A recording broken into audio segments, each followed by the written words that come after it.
श्रीमद् भागवत महापुराण अष्टम स्कंद अध्याय 15। राजा बलि की स्वर्ग पर विजय। राजा परीक्षित ने पूछा, भगवान श्री हरि स्वयं ही सबके स्वामी हैं, फिर उन्होंने दीनहीन की भांति राजा बलि से 3 पग भूमि क्यों मांगी, तथा जो कुछ वे चाहते थे वह मिल जाने पर भी उन्होंने बलि को बांधा क्यों। मेरे हृदय में इस बात का बड़ा कौतूहल है कि स्वयं परिपूर्ण योगेश्वर भगवान के द्वारा याचना और निरपराध का बंधन, ये दोनों ही कैसे संभव हुए, हम लोग यह जानना चाहते हैं। श्री सुखदेव जी ने कहा, परीक्षित, जब इंद्र ने बलि को पराजित करके उनकी संपत्ति छीन ली और उनके प्राण भी ले लिए, तब भृगुनंदन शुक्राचार्य ने उन्हें अपनी संजीवनी विद्या से जीवित कर दिया।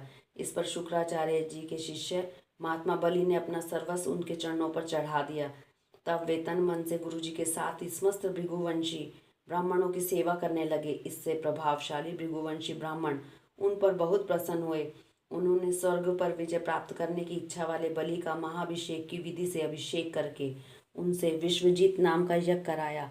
यज्ञ की विधि से हविष्यों के द्वारा जब अग्नि देवता की पूजा की गई, तब यज्ञ कुंड में से सोने की चद्दर से मढ़ा हुआ एक सुंदर रथ निकला। फिर इंद्र के घोड़ों जैसे हरे रंग के घोड़े और सिंह के चिन्ह से युक्त रथ पर लगाने की ध्वजा निकली। साथ ही सोने के पत्र से मढ़ा हुआ दिव्य धनुष, कभी खाली न होने वाले 2 अक्षय तरकश और दिव्य कचवी प्रकट हुए। दादा प्रहलाद जी ने उन्हें ऐसी माला दी जिससे फूल कभी कुंभलाते न थे, तथा शुक्राचार्य ने एक शंख दिया। इस प्रकार ब्राह्मणों की कृपा से युद्ध की सामग्री प्राप्त करके उनके द्वारा स्वस्ति वाचन हो जाने पर राजा बलि ने उन ब्राह्मणों की प्रदक्षिणा की और नमस्कार किया। इसके बाद उन्होंने प्रहलाद जी से संभाषण करके उनके चरणों में नमस्कार किया। फिर वे भृगुवंशी ब्राह्मणों के दिए हुए दिव्य रथ पर सवार हुए। जब महारथी राजा बलि ने कवच धारण कर धनुष, तलवार, तरकस आदि शस्त्र ग्रहण कर लिए और दादा की दी हुई सुंदर माला धारण की, तब उनकी बड़ी शोभा आई। उनकी भुजाओं में सोने के बाजूबंद, कानों में मकराकृति कुंडल जगमगा रहे थे। उनके कारण रथ पर बैठे हुए वे ऐसे सुशोभित हो रहे थे मानो अग्निकुंड में अग्नि प्रज्वलित हो रही हो। उनके साथ उन्हीं के समान ऐश्वर्य, बल और विभूति वाले दैत्य सेनापति अपनी अपनी सेना लेकर हो लिए। ऐसा जान पड़ता था मानो वे आकाश को पी जाएंगे और अपने क्रोध भरे प्रज्वलित नेत्रों से समस्त दिशाओं को, क्षितिज को भस्म कर डालेंगे। राजा बलि ने इस बहुत बड़ी आसुरी सेना को लेकर उसका युद्ध के ढंग से संचालन किया तथा आकाश और अंतरिक्ष को कंपाते हुए सकल ऐश्वर्यों से परिपूर्ण इंद्रपुरी अमरावती पर चढ़ाई की। देवताओं की राजधानी अमरावती बड़े सुंदर सुंदर नंदन वन आदि उद्यान और उपवन उसमें थे। उन उद्यानों और उपवनों में पक्षियों के जोड़े चहकते रहते थे। मधुलोभी भोरे मतवाले होकर गुनगुनाते रहते थे। उनके चारों ओर बहुत ऊंचा सोने का परकोटा बना हुआ था, जिसमें स्थान स्थान पर बड़ी बड़ी अटारियां बनी हुई थी। सोने के किवाड़ द्वार द्वार पर लगे हुए थे और स्फटिक के गोपुर बने हुए थे। उनमें अलग अलग बड़े बड़े राजमार्ग थे। स्वयं विश्वकर्मा ने उस पुरी का निर्माण किया था। सभा के स्थान, खेल के चबूतरे और रथ चलाने के बड़े बड़े मार्गों से वह शोभायमान है। 10 करोड़ विमान उसमें सर्वदा विद्यमान रहते हैं और मणियों के बड़े बड़े चौराहे और हीरे और मूंगे की वेदियां बनी हुई है। वहाँ की स्त्रियां सर्वदा 16 वर्ष की ही रहती हैं। उनका यौवन और सौंदर्य स्थिर रहता है। वे निर्मल वस्त्र पहनकर अपने रूप की छटा से इस प्रकार दीप्यमान होती हैं जैसे अपनी ज्वालाओं से अग्नि। देवांगनाओं के जोड़े से गिरे हुए नवीन सुगंधित पुष्पों की सुगंध लेकर वहाँ के मार्गों में मंद मंद हवा चलती रहती है। सुनहली खिड़कियों से अगर की सुगंध से युक्त सफ़ेद धुआं निकल निकल कर वहाँ के मार्गों को ढक दिया करता है।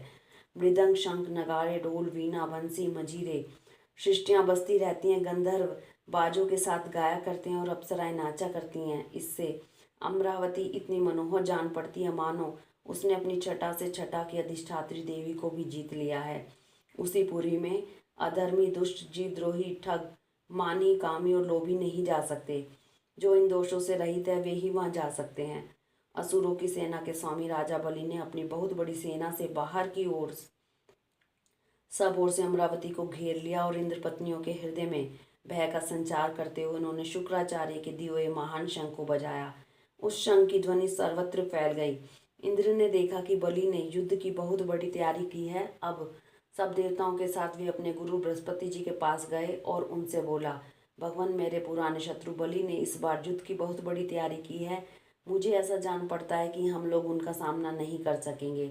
पता नहीं किस शक्ति से इनकी इतनी बढ़ोतरी हो गई है। मैं देखता हूँ कि इस समय बलि को कोई भी किसी प्रकार से रोक नहीं सकता।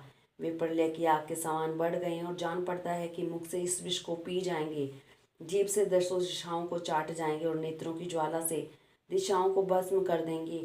आप कृपया करके मुझे बताइए कि मेरे शत्रु की इतनी बढ़ती का, जिसे किसी प्रकार भी दबाया नहीं जा सकता, क्या कारण है? इसके शरीर मन और इंद्रियों में इतना बल और इतना तेज कहाँ से आ गया है कि इसने इतनी बड़ी तैयारी करके चढ़ाई की है? देवगुरु बृहस्पति जी ने कहा, इंद्र, मैं तुम्हारे शत्रु बलि की उन्नति का कारण जानना चाहता हूँ। ब्रह्मवादी भृगुवंशियों ने अपने शिष्य बलि को महान तेज देकर शक्तियों का खजाना बना दिया है। सर्वशक्तिमान भगवान को छोड़कर तुम या तुम्हारे जैसा कोई भी बलि के सामने उसी प्रकार नहीं ठहर सकता जैसे काल के सामने प्राणी। इसलिए तुम लोग स्वर्ग को छोड़कर कहीं छिप जाओ और उस समय की प्रतीक्षा करो जब तुम्हारे शत्रु का भाग्य चक्र पलटे।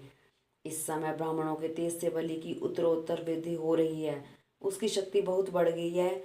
जब यह उन्हीं ब्राह्मणों का तिरस्कार करेगा तब अपने परिवार परिकर के साथ नष्ट हो जाएगा। बृहस्पति जी देवताओं के समस्त स्वार्थ और परमार्थ के ज्ञाता थे। उन्होंने जब इस प्रकार देवताओं को सलाह दी तब वे सब इच्छा अनुसार रूप धारण करके स्वर्ग छोड़कर चले गए। देवताओं के छिप जाने पर विरोचन नंदन बलि ने अमरावती पुरी पर अपना अधिकार कर लिया और फिर तीनों लोगों को जीत लिया। जब बलि विश्व विजयी हो गए तब शिष्य प्रेमी भृगुवंशियों ने अपने अनुगत शिष्यों से 100 अश्वमेध यज्ञ करवाए। उन यज्ञों के प्रभाव से बलि की कीर्ति कौमुदी 3 लोकों से बाहर भी 10 दिशाओं में फैल गई।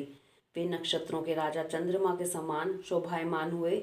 ब्राह्मण देवताओं की कृपा से प्राप्त समृद्ध राजलक्ष्मी का वे बड़ी उदारता से उपभोग करने लगे और अपने को कृतकृत्य सा मानने लगे। हरिओम तत्सत।